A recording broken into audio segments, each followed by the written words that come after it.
today addressed concerns regarding the alleged formation of a new militant group called the United People's Front of Karbi Longri Upfkl in the ongoing State Assembly and outlined measures taken by the government to address the situation.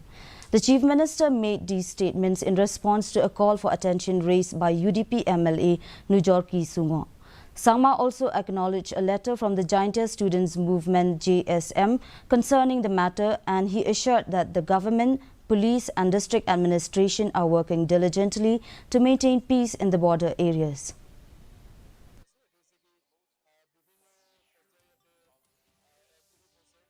We have not taken things lightly.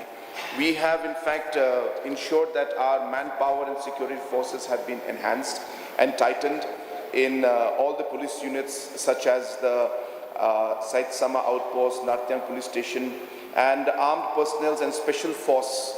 personnel have been increased in all these locations after these inputs through the media again have come in. So there is no specific intel by the police and the government on these activities, but nonetheless we are not taking any chance, and hence based on the newspaper clippings, concerns of the different organizations, we have increased our manpower presence in the border area, especially close to these locations which I mentioned earlier.